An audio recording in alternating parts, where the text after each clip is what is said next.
Estamos viendo el libro de Santiago, ¿verdad? Que es una manera práctica de cómo nosotros vivimos nuestra fe o mostramos nuestra fe. Básicamente, el libro de Santiago no muestra una teología nueva, no hay una enseñanza nueva. Es básicamente, Santiago está como reescribiendo o está reiterando algunas enseñanzas que él rescató del libro de Proverbios y también de las enseñanzas de Jesús, particularmente las enseñanzas que Jesús enseñó durante el Sermón del Monte. Usted puede leer todo acerca del Sermón del Monte en Mateo capítulo 5, capítulo 6 y capítulo 7.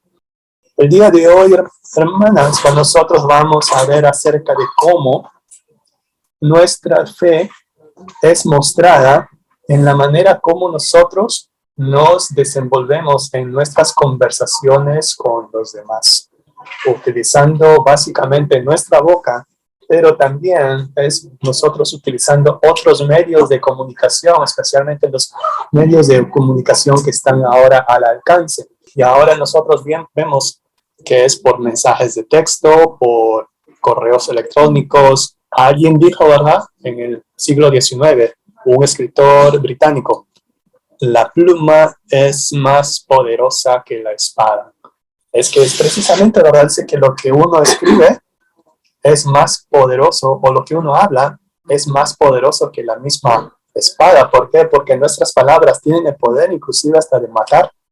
No matar físicamente, pero hasta matar a alguien espiritualmente. Y es por eso que también nosotros debemos tener cuidado con lo que decimos.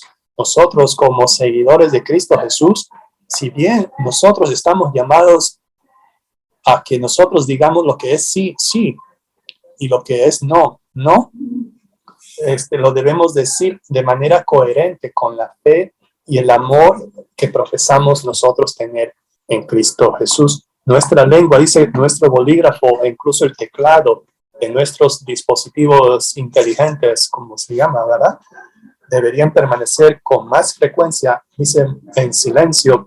Y Santiago nos trata este tema universal de la historia humana al escribir sobre el daño que produce una lengua que está fuera de control.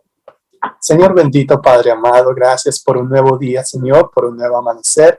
Gracias, Padre, por una nueva semana en la cual, Señor, tú nos das la bendición de tener un día más de vida, Padre amado, no solamente por el hecho de vivir, sino para que nosotros en cada momento tengamos una oportunidad más de mostrar tu amor que nos has dado, Señor, a través de ese amor, mostrar también, mi Señor, nuestra fe en lo que nosotros decimos, en lo que nosotros comentamos a alguien más. Señor, ayúdanos para que nosotros tengamos el poder, mi Señor, que a través de tu Espíritu Santo tengamos el poder de controlar lo que decimos, Señor, y que lo que digamos, Señor, sea verdadero, sea amable y sea, mi Señor, para edificar a los demás. Mi Señor, no permitas, mi Señor, que nuestro orgullo, que nuestra envidia, Señor, domine lo que tengamos que decir, Señor, y ayúdanos, Padre, que en todo momento mostremos esta fe que decimos tener de ti, mi Señor, en la manera como nosotros tratamos a los demás, en la manera como hablamos con ellos. Te damos las gracias, Señor, por cada oportunidad, Señor, que tú pones en nuestro camino, mi Señor, para mostrar el amor que tú nos has dado en cada momento. Te damos las gracias, Señor, y te pedimos también en el nombre de tu Hijo amado Jesucristo. Amén. Amén. Y ahora nosotros vamos a ver es el capítulo número 3 de la carta de Santiago. Y vayamos a leer de los versículos del 1 al 5, por favor. Hermanos míos, no hagáis maestros muchos de vosotros sabiendo que recibiremos mayor condenación. En todo momento nosotros estamos llamados a enseñar. Uno de los paradigmas que deberíamos nosotros romper acerca de lo que entendemos y cómo usamos la Biblia es entender que la Biblia no es un librito lleno de sorpresas devocionales o en cada versículo que me hagan sentir bien y que pueda elegir los versículos que me gustan y el versículo que me gusta sacarlo fuera de contexto, ¿verdad? Muy bien. Este versículo 1 en particular, tomado fuera de contexto, muchas veces es usado para excusarnos en no asumir una posición de maestros de la palabra de Dios. Esa no es la intención de Santiago al escribir esto en esta sección de su carta. Aquellos que han sido bendecidos con tener hijos, ¿verdad? O personas menores a su cuidado, tienen una gran responsabilidad, ¿sí? De, como maestros y guías, de enseñar a estos niños o a estos menores. Y eso también es así, hermanos. Quizás ahora usted no tenga niños en su cuidado suyo, pero en su trabajo también tiene a alguien que usted deba entrenar, que deba usted decir qué es lo que tiene que hacer. Y en cada oportunidad nosotros tenemos esa responsabilidad. Estamos llamados a enseñar, estamos llamados a instruir. Y todos nosotros, segunda de Timoteo 2:15, Pablo nos dice que procuremos con diligencia presentarnos a Dios aprobado, como obrero que no tiene de qué avergonzarse, que usa bien la palabra de verdad. Amén, hermanos, y es.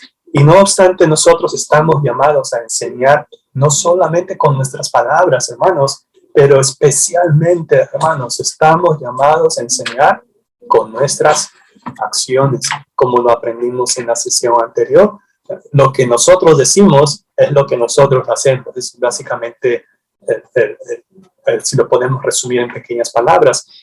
Y eso, aunque dice verdad, no es el objetivo de Santiago mostrar ese aspecto de ser maestros a través de nuestro hacer, pero es importante mencionarlo, ya que un gran ejemplo de enseñanza y de servicio con humildad lo aprendimos de nuestro Señor Jesucristo, quien nos enseñó que con acciones la manera como nosotros debemos servir a los demás. En el Evangelio de Juan, capítulo 13, versículo 14 al 15, Jesús le dice a sus discípulos: pues si yo, el Señor y el Maestro, vemos aquí, ¿verdad?, la posición de Jesús como Maestro. Él les dice: pues si yo, el Señor y el Maestro, he lavado vuestros pies, vosotros también lavaros los pies los unos a los otros, porque un ejemplo os he dado, para que como yo os he hecho, vosotros también hagáis. Cuando Santiago dijo, ¿verdad?, no os hagáis maestros muchos de vosotros, es posible que Santiago estuviera preocupado con los problemas de orgullo que pudieran acompañar el deseo de tener esa posición de maestros. Observa aquí que Santiago se incluye a sí mismo. ¿Qué dice en el versículo 2 que usted, hermana, leyó? Dice: porque todos... Amén. No una vez, no de vez en cuando, sino muchas veces. ¿Cuántas veces nosotros ofendemos, hermanos? Muchas veces, hermanos. A veces intencionalmente y a veces sin querer. Sin darnos cuenta lo ofendemos. Hacemos sentir mal a la persona. La definición de perfecto o de varón perfecto es alguien que nunca ofende a nadie con sus palabras. ¿Es algo esto posible, hermanos? Pues la Biblia habla de la estatura del varón perfecto. No sé en qué parte de la Biblia, pero sí viene que hay una que debemos alcanzar. Para no ofender a nadie, mejor no digo nada. ¿Es esa la posición que debemos adoptar? No. No. No, cuidar la lengua o pensar antes de hablar. Inclusive, hermanos, cuando no decimos nada, también ofendemos. Estamos ofendiendo. Hermanos, a veces inclusive cuando no decimos nada, nuestro silencio puede ser ofensivo para alguien más. En los versículos del 3 al 4, Santiago ofreció algunas analogías para señalar que la lengua es pequeña, pero poderosa. Él compara, dice, con los frenos que se les ponen a los caballos o el timón que controla un barco, ¿verdad? Y en los versículos 5, él da una razón, dice que como un fuego, dice, las palabras que pueden encender todas las cosas. Un comentario erróneo una serie de calumnias o una reacción sin fundamentos basada en lo que vemos en las redes sociales o en los noticieros pueden destruir a una persona, hasta inclusive dividir a una iglesia. Y las palabras hirientes y dañinas revelan al final, hermanos, lo que hay en el corazón, y a menos que nuestros corazones estén dirigidos hacia Dios, podemos encontrar que las palabras no son edificantes, sino por lo contrario, son dañinas y son perjudiciales. Hay un proverbio que estaba leyendo hablando del libro de Proverbios, que básicamente, como se conoce el libro de Santiago, se le conoce también como el libro de Proverbios del Nuevo Testamento. Proverbios 15, versículo 4, dice así: la lengua apacible es árbol de vida, mas la perversidad de ella es quebrantamiento de espíritu. Nótese que la lengua apacible dice que es árbol de vida. Un árbol de vida es un árbol que produce frutos. Nuestras palabras dan frutos, ¿verdad? ¿Y cuáles son el fruto? Dice que tienen el poder de instruir, tienen el poder de inspirar, tienen el poder de animar y tienen el poder de motivar. Y hermanos, ¿verdad? Y eso es lo que dice el apóstol Santiago con respecto a el poder que tenemos en nuestra lengua. Pasemos, hermanos, a leer los siguientes versículos que nos tocan. ¿De qué está hablando Santiago? De la lengua. De la lengua, ¿verdad? En el versículo 8, Santiago dice que ningún hombre puede domar la lengua. Bueno, y eso también, ninguna persona puede dominar su lengua. Entonces, ¿qué, hermanos? ¿Vamos a rendirnos a eso? Y decir, bueno, si nadie la puede dominar, entonces, ¿para qué? No, esa no es la intención de Santiago. Él está diciendo algo que es inevitable, que ninguno de nosotros podemos dominar nuestra lengua, pero eso no quiere decir que nos vayamos a dejar por vencidos. En los versículos que usted, hermana, leyó, ¿verdad? Santiago nos muestra la incongruencia o las cosas que no tienen sentido o inconsistencia, ¿verdad? De hablar con honra a Dios y hablar con deshonra a los otros seres humanos acerca de ellos. Es como decir que no existe una congruencia, no existe consistencia en que por un lado nuestra lengua está bendiciendo a Dios y por otro lado nosotros estamos maldiciendo a alguien más y sin darnos cuenta, o a veces dándonos cuenta, pues a veces también. Y eso también Santiago observó que si de una misma boca proceden bendición y maldición, ¿es esto aceptable para nuestro Señor? No, la verdad que no. No es aceptable para nuestro Dios. Santiago señala esta ironía al decir que con la misma boca podemos bendecir a Dios y maldecir a nuestro prójimo, un prójimo que está hecho a imagen de aquel a quien nosotros estamos bendiciendo. No es de extrañar pues que la respuesta de Santiago, su pregunta es: esto no debe ser así, como dice el versículo 10. Esto no debe ser así. ¿Cómo podemos nosotros honrar al Creador y luego deshonrar lo que el Creador ha creado? Eso no es posible, hermanos. Ahora sí, hermana, ¿verdad? Proverbios 18:21. ¿Qué nos dice Proverbios 18:21? La muerte y la vida están en poder de la lengua, y el que la ama comerá de sus frutos. Muchas gracias, ¿Eso hermana. sí es? Sí es, Proverbios 18:21. Dice, ¿verdad? Que nótese aquí, ¿verdad? No me quite punto.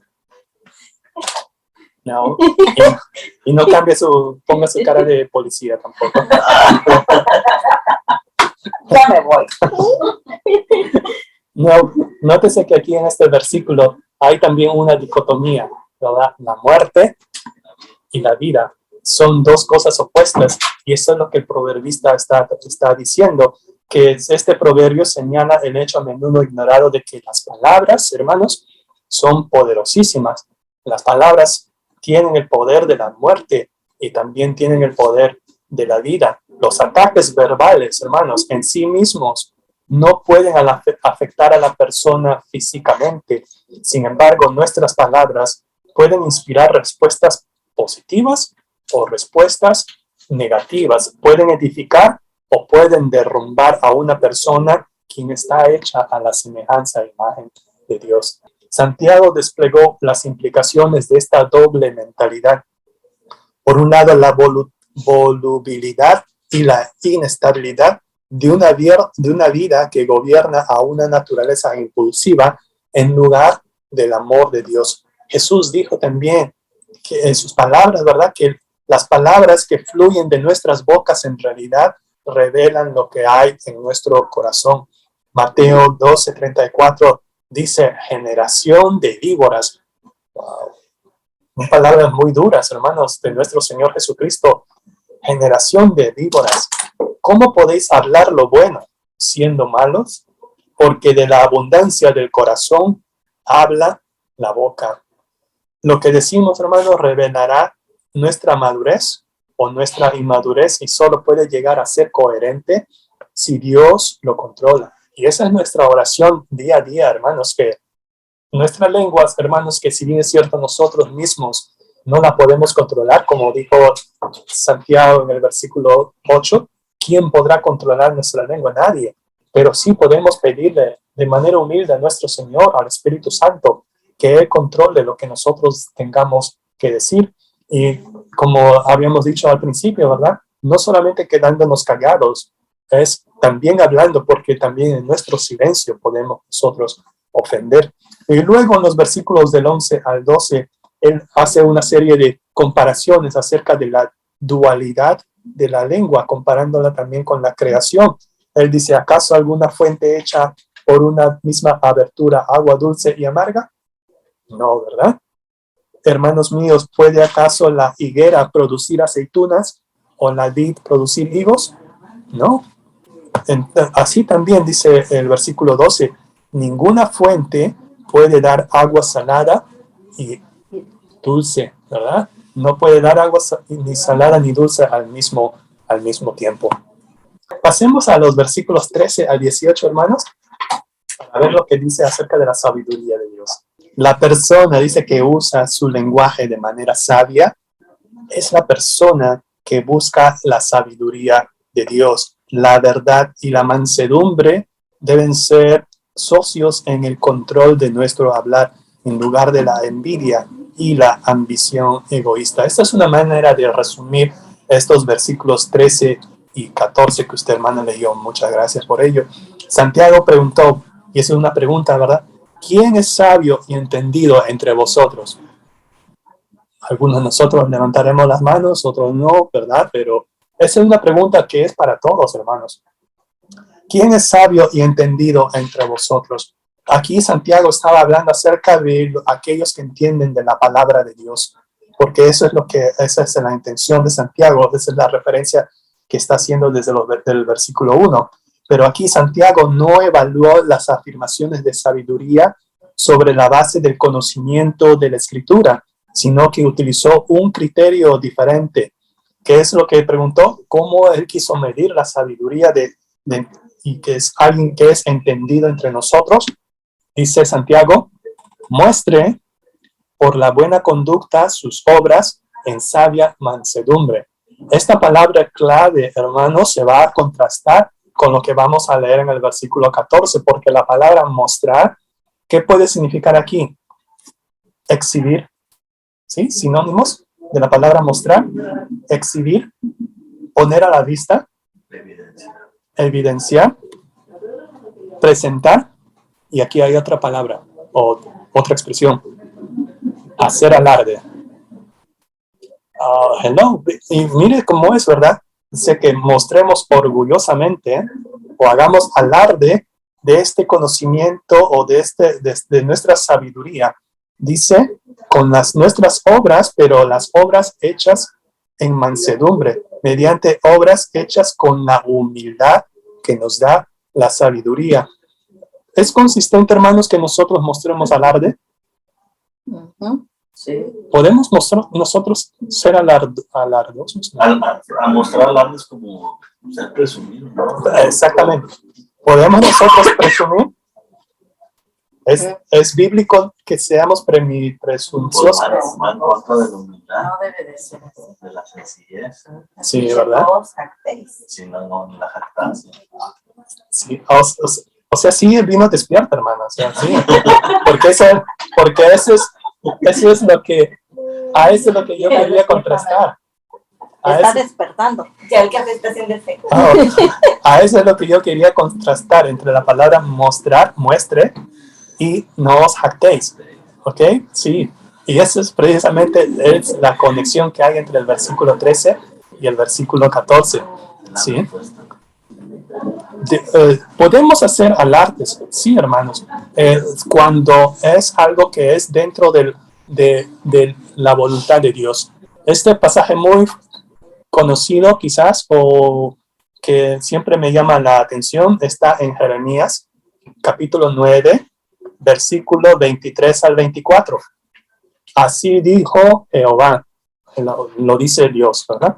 Así dijo Jehová, no se alabe el sabio en su sabiduría, ni en su valentía se alabe el valiente, ni el rico se alabe en sus riquezas. Esto es Jeremías 9, 23 al 24. El versículo 24 dice, mas alábese en esto el que se hubiere de alabar. O sea, nos está dando carta para que nosotros nos alabemos, ¿sí? Uh-huh. En entenderme y conocerme que yo soy Jehová, que hago misericordia, juicio y justicia en la tierra, porque estas cosas quiero, dice Jehová. Que lo hagamos alarde mediante obras hechas con la humildad que nos da la sabiduría. Y aquí Santiago prosiguió para mostrar lo que ocurriría al fallar en ese sentido. Identificó a dos resultados. ¿Por qué, hermanos? Porque dice así, pero dice el versículo 14, de lo contrario, en otras palabras, de lo contrario, si tenéis ustedes celos amargos y contención en vuestro corazón, en otras palabras, si hay celos amargos o envidias en nuestro corazón, o si hay contención significa rivalidad, que siempre estamos nosotros tratando de decir quién tiene la razón y quién no tiene la razón. Si va a haber ese tipo de contención, mejor no te jactes, mejor no muestres. Por eso es como usted leyó, hermana, ¿verdad? Si va a haber en esa situación, mejor no os jactéis. No os jactéis y menos aún mientas contra la verdad. Mentir contra la verdad significa tratar de utilizar la verdad que está en la palabra de Dios y tratarla de ajustarla de modo de que usted aparentemente tenga la verdad. Eso, hermano, sí. Que a veces uno quiera aparentar que uno tiene la razón. Proverbios 3:7 nos dice, no seas sabio en tu propia opinión. Teme a Jehová y apártate del mal. Eso es lo que nos dice el proverbista en Proverbios 3:7. El celo, esta envidia, puede transformarse, hermanos, en fanatismo, puede transformarse en lucha o incluso en una forma de rivalidad. Y desgraciadamente, hermanos, esto sucede entre los mismos hermanos. Cuando las personas muestran esa actitud, pueden verse a sí mismas como vanguardias de la verdad y ofrecer un amargo desafío, cualquiera que sea que no estén de acuerdo con alguien más, ¿verdad? De lo contrario, pues dice Santiago en el versículo 14, si van a tener envidias y amargas rivalidades en el corazón, mejor no te jactes, no tengas orgullo, no muestres, no te jactes y no presumas ni niegues la verdad interpretando tu propia verdad. Y aquí ahora en los siguientes versículos, en los versículos del 15 al 16, Santiago informó a cada uno de nosotros que la sabiduría del mundo no desciende de lo alto, sino que es terrenal, es diabólica y es animal. Una sabiduría animal, más que nada significa una sabiduría que no tiene espíritu. Un ser viviente que no tiene espíritu se le considera un animal. Eso es lo que quería decir Santiago, ¿verdad? Básicamente es una sabiduría humana, una sabiduría mundana. Santiago observó que donde quiera que se les permitiera existir, esto prevalecerá y habrá perturbación y toda obra perversa. Esta sabiduría mundana lleva a confusión y toda clase de acciones malvadas. Por el contrario, Ahora vemos el contraste en los versículos 17 al 18. La sabiduría usada en nuestro hablar y que viene de Dios es pura, pacífica, amable, benigna, llena de misericordia y de buenos frutos, sin incertidumbres ni hipocresías. Al leer este pasaje y concentrándonos en las cualidades positivas que conlleva el servir a la sabiduría, que es de lo alto, nos damos cuenta que viene de las bienaventuranzas. No es de extrañar, puesto que Santiago siempre usa las enseñanzas de Jesucristo y también lo que ha sido escrito en el libro de Proverbios. Para finalizar, hermanos, el versículo 18, Santiago afirma o imagina campos llenos y listos para cosechar, plantados por aquellos que buscan la paz. La cosecha de este campo es justicia, bondad y todos los que le pertenecen a Dios esperan ver en el mundo. Y hermanos, cuando Santiago escribió su carta, no creo que él haya tenido en cuenta a nosotros, ¿verdad? Que ahora nos comunicamos por el teléfono o por las redes sociales, pero también aplica a nosotros.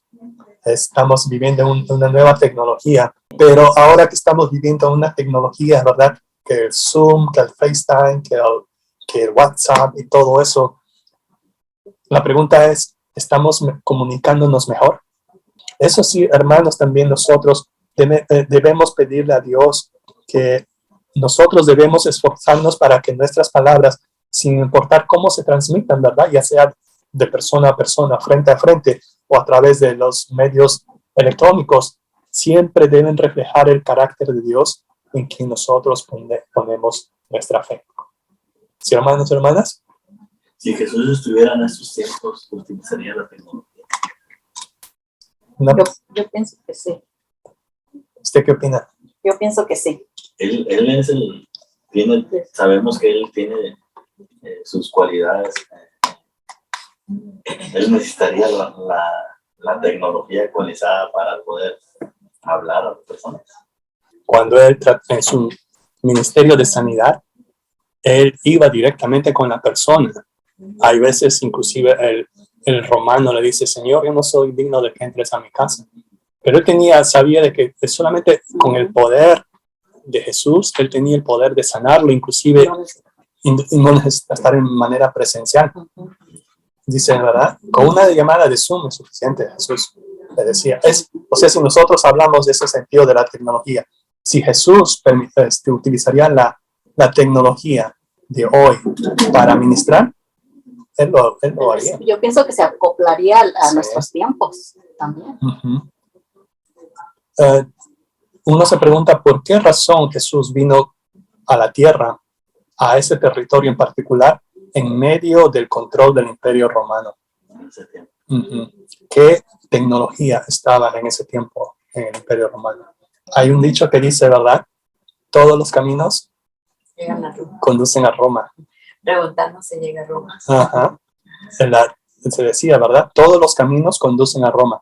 La tecnología de punta en tiempo de Jesús era de que los caminos estaban completamente disponibles para ministrar.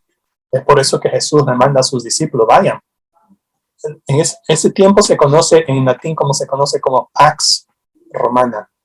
Es precisamente que en ese momento preciso es que cuando Dios usó esos momentos para la expansión del Evangelio, Gálatas 4 nos dice, pero cuando vino el cumplimiento del tiempo, Dios envió a su Hijo nacido de mujer y nacido bajo la ley para que redimiese a los que estaban bajo la ley y a fin de que recibiésemos la adopción de hijos. Ese es Gálatas 4, del versículos del 4 al 5. Cuando vino el cumplimiento del tiempo, o sea, en el momento exacto que la tecnología de punta eran los caminos, es cuando Jesús vino a esta tierra. No nos debería extrañar, hermanos, de que Jesús venga por segunda vez cuando la tecnología de punta ahora sean las comunicaciones electrónicas, ¿verdad? Él lo puede usar, hermanos, ¿verdad? Entonces, esto podría responder a la pregunta, ¿verdad? Él puede usarlo, él tiene el poder, pero qué bueno que estamos aquí también con la ayuda de Dios, ¿verdad? Compartiendo y hablando de la palabra de Dios. Y el mensaje que nosotros podemos sacar de aquí es, hermanos, que mantengamos siempre, ¿verdad? Hablando, pero hablando con humildad. Y si alguien quiere discutir con nosotros y prácticamente y vemos que no vamos a sacar nada o que ellos no van a aprender, es mejor nosotros no, para evitar jactarnos de la palabra de Dios. Si no va a edificar a nadie, mejor no decir nada. Sí, así. Padre nuestro que está en el cielo, en la tierra y en todo lugar, en esta mañana, bendito Padre, venimos ante su presencia, dándole la honra, la gloria, las gracias, Señor, por este día que nos ha permitido estar aquí, Señor bendito, en su casa de oración, aprendiendo más de su santa palabra, bendito Padre. También, Padre Santo, por todas las actividades que hemos puesto en sus santísimas manos, Señor, que usted nos guíe, Señor, para hacerlo mejor para su honra y su gloria, bendito Padre. Porque todo se lo pido y se lo ruego, en el nombre que es sobre todo nombre de Cristo Jesús. Amén. Muchas gracias.